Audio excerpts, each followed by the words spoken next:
niba ushaka kubyaza umusaruro internet, ugashaka kubyaza umusaruro ikoranabuhanga, ugashaka kubyaza umusaruro artificial intelligence n'ubwenge bukorano, ikintu cya mbere nakugiramo inama ni ukumenya intelligence yawe cyangwa se impano yawe, cya kintu uzi gukora neza bitakuvuna, icyo twita natural talent. Buri muntu wese buriya aba afite ikintu azi gukora neza cyane.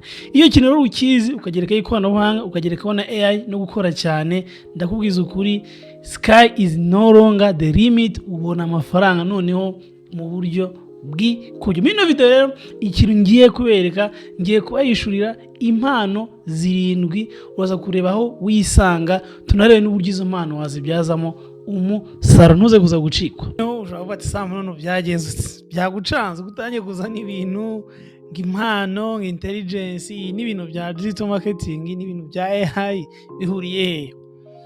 Ahubwo se niye bidahuriye, ndagira ngo mbabwire ngo nukora ubushakashatsi kuri internet, abantu bose babaye successful kuri internet, baba content creators, baba abantu bakora ama software n'abandi bagiye batandukanye, abantu bose bahuriye ku kintu kimwe, ko ibintu bakora ibintu mu mwimerere wabo, babikora babikunze, babikora babiryohewe.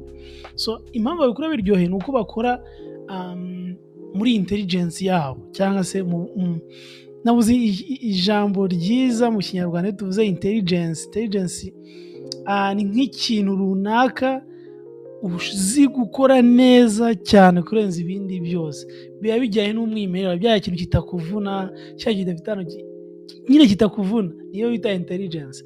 Rero iyo umenye intelligence yawe ugakora ibintu bijyana intelligence yawe, noneho ukaza kugerekaho ni ikoranabuhanga, ukagerekaho internet, noneho hajeho na AI na artificial intelligence, ewana bita kubiba amata abyaye amavuta.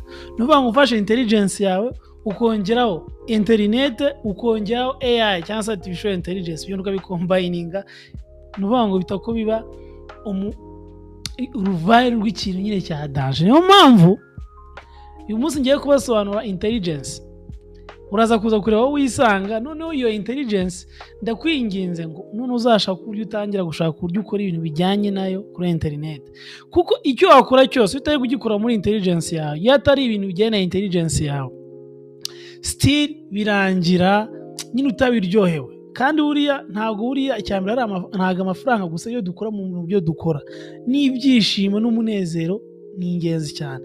Rero iyo umenye intelligence yawe, either bizaguha umunezero kubikora, bizaguha amafaranga, ikiri cya kabiri ntabwo uzasaza, uzakomeza wumva uri yanga. Ntabwo iyo wamenye impano yawe ukamenya intelligence yawe, urinda upfa ukiri gukora. Nanjye namenye intelligence yanjye, niyo mpamvu ntajya ndambirwa kubigisha. So umuntu umwe bita Socrates yaravuze ngo know thyself, imenye ubwawe. Abantu benshi impamvu tutaba successful, impamvu tutayoberwa n'ibyo dukora, nuko nyine sometime ntabwo tuba tuzi. Iri jambo kuba ari ikintu cyoroshye, ariko abantu bizi, mu yandi magambo icyo Socrates yarashatse kuvuga ahangaha, abantu bazi intelligence zabo ni bakeya. Know thyself. So rero ni ingenzi cyane kumenya intelligence. Se nabivuga gute? So use intelligence ya ubuzima burakuryohera ewana. Ndetse nakubwira uti noneho iyo bigeretse none ikoranabuhanga gerekaho na AI na intelligence na artificial intelligence, ewana amata abyaye amavuta. Ubundi ubuye twe duteye muri kamera yacu, first of all ugomba kubanza ukimenya, ese uri introvert cyangwa uri extrovert. Introvert ni abantu batavuga, abantu nyine baba batuje, bari cool, ngo batagira amagambo menshi nk'ayabatisha Sam. Hakaba na extrovert. So extrovert ni nkatwe nk'abatisha Sam, nyine abantu babiri hanze, abantu bavuga. Ugomba kumenya niba koko uri introvert cyangwa se uri extrovert. Ugomba kwimenya inshuti yawe niba ushaka kubyaza umusaruro internet. Niba uri introvert, akenshi introvert ni abantu bakora ibintu batavuga, batagaragara, bandika ibintu nk'ibi. Extrovert akenshi ni abantu ubona kuri YouTube, ubona bavuga, nyine ubona baba bari easy to speak. Ugomba no kwimenya. so ugomba no kumenya niba ukunda freedom cyangwa se security. abantu bakunda freedom nibo abantu nyine mukunda gufata amarisike, abantu mukunda security n'abantu nyine mukunda gukorera abandi ku buryo nyine batayangiye gutangira YouTube channel app ahubwo manje nkweditingira ngiye unyishyuye, nabyo ntacyo bitwaye. Niba ukunda freedom ubwo urumva ari wa muntu ufata risk, niba ukunda security ntabwo nyine ukunda gufata risk, byose nabyo ntaribi. Ukamenya nimba uri emotional niba abantu bakora ibintu bigendeye ku maranga mutima. Nkanjye ndi emotional, iyo ndi kwatakinga situation ntabwo nshyiramo logique cyane, ahubwo akenshi shyiramo amarangamutima, nkumva nyine nshaka kuvanga muturangamutima. Ariko hari abantu bari rational, abantu rwose ikintu cyose kibaye shyiramo umubare, ese ibintu tisha sama ari kutubwira ese bifite sense, ibintu nk'ibyo ngiye. Ugomba kumenya nimba uri emotional cyangwa se rational. Ndagira ngo ubwire ngo kwimenya binatuma umenya intege nke zawe, bigatuma umenya n'imbaraga nke zawe, ukamenya aho ushyira ingufu. Ni nacyo kintu bano bazungu baturushije. Bari abazungu babizi, abazingo ngewe ndi umunyantege mwa kino kintu ariko ndi strong mwa kino kintu. Rero ugomba kumenya nimba uri emotional cyangwa ikindi uri mu risk itega cyangwa fearing risk. So ukamenya uburyo wigamo, ese wiga wumva, ese wiga ubona ureba, ese wiga muri pratique. Kumenya uburyo wiga nabyo birakora, bituma uzaza kuri internet ukigira kuri YouTube cyangwa ukiga usoma cyangwa ukiga mu bintu bya pratique. Ugomba se kumenya ese nge ndi visual niga ndeba, ese ndi auditory, ese niga numva, ese ndi practical, ese niga uko ndi ku practical. Ibyo ni ingenzi cyane kumenya. Ntuze ya ikindi ugomba kumenya nimba uri umurida cyangwa uri follower. Abarida ni abantu bakunda kuyobora. Ebana nkanjye rwose kumbwira ngo na following biramvuna. So iyo uri umurida akenshi bisaba kutangira business yawe, usanga nyine challenging abantu cyane kugira ngo nyine umuntu mwumve ukakuzana ibitekerezo byawe. Ariko hari abantu bari aba followers mu buzima busanzwe bwabo bati ngewe iyo umuntu ambwiye ibintu ndabikurikiza. So icyo gihe ubumva waba umukozi mwiza, nabyo nta kibazo bitwaye. So rero ugomba kumenya bintu ukabanza kwimenya. So iyo wimenye rero ibyo bintu kwimenya bigenda bigukururira kumenya niba uzaza kuri internet uri gukorera abandi cyangwa se wikorera, niba uzaza kuri internet ukajya kuri YouTube, niba uzajya kuri Google, ibyo bintu biragufasha kumenya iyo wizi. So kwimenya rero hanaza no kumenya intelligence yawe. Intelligence yawe ni isembyita ubwenge bwawe, ni kwa kuntu mu buryo buri kamere wowe uteye bidasabye kujya kwiga. Buriya ntabwo Cristiano byamusabye kujya kwiga ibintu by'imipira. So ntabwo nyine ni ibintu kamere biba bikurimo bidagusaba kujya kwiga. Wowe icyo ukora cyonyine ni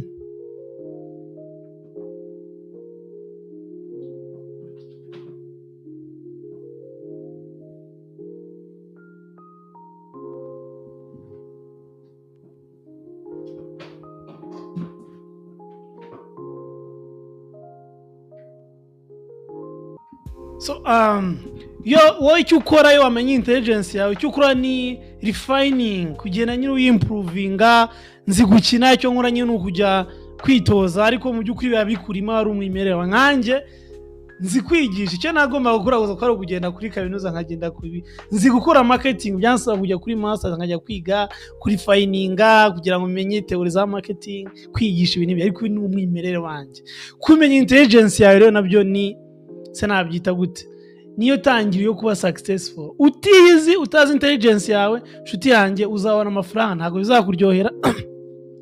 So niyo mpamvu abantu bazagukoresha wumve ntabwo ubuzima buryohewe. So kumenya intelligence yawe nabyita gute nshuti yanjye. So none habaye intelligence 9 ariko ndaza kubaganiriza kuri 7 nizo ziri very necessary.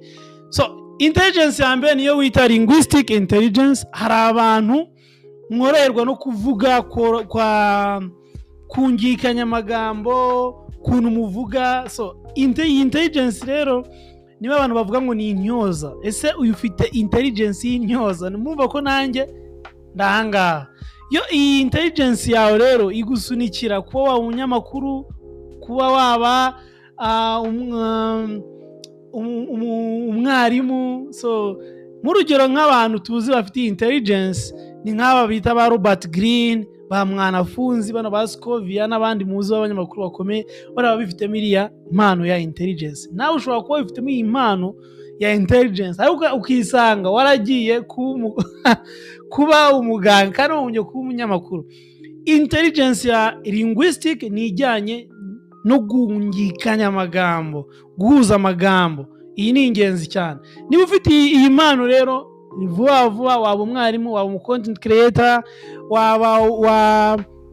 wakora amakomantere meza, wabikora neza cyane.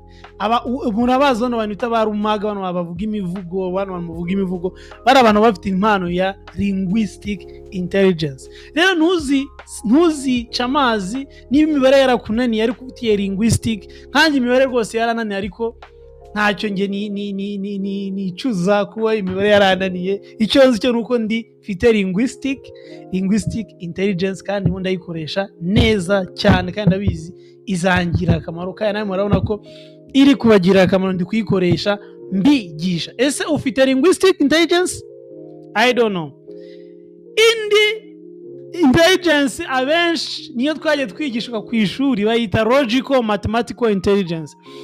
So abantu bazi gukarikira, bazi kwanaliza. This guy hano dusanga ba Elon Musk, hano dusanga ba Bill Gates, abantu bashyira muri logique cyane, abantu ba codinga. Akenshi abantu usanga kuvuga batazi kuvuga.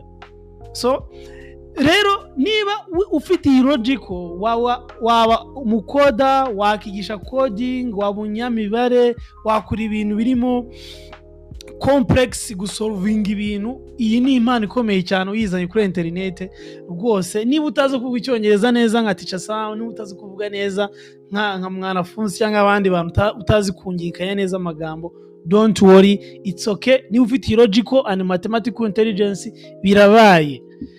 Indi intelligence twagiye duca amazi, ndabyuka ari umunyeshuri twiganaga niga turokome yarazi kuririmba ariko bakajya bamuvuga ngo ni stupid, ariko uyu munsi sindi bumuvuge asigaye abaye umuhanzi ukomeye cyane. Musical intelligence, impano yo kuririmba, yo guhuza amagambo. Izi ni impano ku ishuri bagiye baduca amazi, ugasanga umuntu kuko atazi na biology ukazi kuririmba bamugize ute. Kandi abantu bajya guhura ba perezida, abantu bize imibare, abantu baducaga abantu twacaga amazi uyu munsi n'wafungura urushumi rw'inkweto zabo. Music intelligence, wa muntu ukunda imiziki, ukunda ukompoza imiziki, ibintu nk'ibyo. Iyi ni ingenzi. Hano dusanga ba Israel Mbonyi, ba Bulldog, bande. That is musical intelligence. N'ufite music intelligence naba ari uzana kuri internet, inshuti yanjye bizaguhira. First of all uzabiryoherwa, secondly nutarabona abantu babikugurira ati zoza uri kuryoherwa no kubikora. Ariko kuko kuri internet muzamusanga bisaba igihe kugira ngo umuntu abe successful. Iyo uri gukora ibintu ukunda uraparastinga ukamara igihe. So linguistic intelligence muri commentaire, ndabakene. But nibutsa niba uri gukunda ibi turi kuvugaho, nyabuneka kora subscribe, sharinga ku bantu muzi batazi impano zabo, ndagira ngo ndimo ndabafasha. So indi mpano bayita body kinetic intelligence, ni gukoresha umubiri. Iyi ngiyi yo tubanamo abakinnyi, abantu b'abacrobat. Bano mu Rwanda ba Cristiano, dufite ba Cristiano, dufite ba Jimmy Gatete, ba Messi, bano ba Rutambi n'abandi bora bafite impano. Ntimukabaca amazi bari abantu buriya uzarenga YouTube channel yo bita Rutambi. These guys bavamo abatrade. Niba ufite impano ukunda ibintu bya physical movement, nayo ni impano yawe. Abantu b'abacrobat, abantu musimbuka, abantu mufite turatuntu two gusimbuka, imigozi iki kuzamuka, ibi ngibi byagukiza kuri internet. So iyo mpano yawica amazi, abantu bayiciye amazi, famiye yawe yabiciye amazi, ariko umenya ko famiye siyo yakuremye. Umuremyi wawe Imana yakuremye yari izi ko iyi mpano uzayikenera cyane. Indi mpano ni spatial intelligence, abantu mukunda gushushanya, abantu mubona yakoze igifiga. Bano bantu bavamo aba graphic designer, bavamo aba video editor. Bano bantu muvamo abantu mukomeye cyane. Nimwege mwubaka amazu, nimwege mutanga ibishushanyo mbona by'amazu. Niba ufite iyi mpano wica amazi, wijya kwiga medicine. So wijya kwiga brabura. Nkanye nk'urugero nari bujya kwiga medicine kuko nari mfite amanota binyemerera, ariko naravuze ati no ngomba kujya kwiga education kuko nifitemo impano yo kwigisha, nifitemo linguistic intelligence, nifitemo marketing intelligence. Narabireze kandi nkeka ko nta hatabamo kwiyemera, ntabwo abantu bize medecine ntacyo numva bandusha. So nawe rero niba ufitemo impano yizane kuri interinete, ushobora kugura ibishushanyo, ushobora gukora ibintu by'ibitangaza. So indi mpano, intrapersonal intelligence. Iyi mpano umuntu uyifite cyane, abonye uyifite kurenza abandi, ni His Excellence Paul Kagame. Ni ya mpano yo kubasha gukoresha abandi bantu.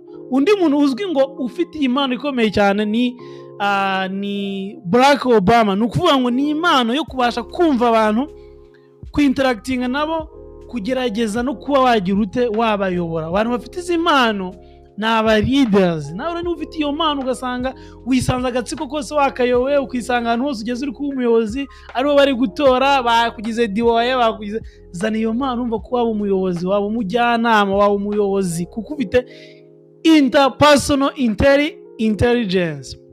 Hari indi mpano bayita intrapersonal intelligence. None ni ya mpano yo kwimenya no kwimasteringa, ya mpano yo gufata ibintu by'ibibazo wifitemo ukabinduramo igisubizo. Ugasanga umuntu bamufashe ku ngufu, akoresheje iyo story acreatinga impact. So iyi mpano nk'iyo bita Oprah, bavuga ko bamufashe kumva akiri muto, ariko yakoresheje ubwo bushobozi. Aba bantu rero bafite iyi mpano nibo bavamo aba psychologist, nibo bavamo aba mentor, nibo bavamo aba philosophe, nibo bavamo abantu bafasha abandi. Niba ufite iyo mpano yo gufata ibibazo ukabihinduramo ibisubizo, iyo mpano yo kugerageza kwishakamo imbaraga, umenye ko iyo ari impano ikomeye cyane. Yizane kuri interinete. Indi mpano niyo gwita naturalist intelligence. Abantu mukunda environment, ibidukikije, ugasanga warabyihebeye. Wowe ushobora kuba umunyamateka, wowe ushobora kuvamo umuntu ukomeye cyane. Niba ukunda environment ukaba ubikunda, uri umunaturalist, urakenewe cyane. Izo bintu nubizana kuri interinete uzabona abantu bagukurikira. So za existential intelligence ijyanye n'uyobokamana, ibijyanye na spirituality n'ibintu nk'ibyo ngibyo. Ngese twabayeho gute, so tuzajye nyuma yo gupfa. Abantu b'abanyamadini akenshi bisanga amanga. Iyi nayo ni impano ikomeye cyane. Umusangamo bagitwaza, bano ba Mignone, bano ba Pastor Antoine, abandi tubasanga muri iyi intelligence. So nsoza rero, impano yawe ni iyihe nshuti yanjye? Ibyo nakigisha byose ngo artificial intelligence, online business, ibyo bintu bya nutabihuza n'impano yawe na intelligence yawe, ntabwo bizabyara umusaruro mu buryo bufatika. Njyewe ndumwamya yuko iyo umuntu akoze ibintu akunda, mu mpano ye bimubyarira umusaruro. Ariko unyereke umuntu uri successful muri iyi si umwe, ibyo akora atabikora muri intelligence, atabikora mu mpano, numubona umbwire. Niyo mpamvu nawe rero nitane, uri mukuru, uri mutoya, urashaje, shyira ingufu mu kumenya impano yawe, kumenya intelligence yawe. Niba uri umupapa ukabona waragivinze up, fasha abana bawe kumenya intelligence yabo. Niba uri umuvandimwe, fasha abantu muvukana bamenye impano zabo. Mubwize ukuri, iyo wamenye intelligence yawe ntabwo ubuzima bukunanira. Murakoze cyane, mukore subscribe, musangiza abandi bari no video niba ibafashije. Bye bye.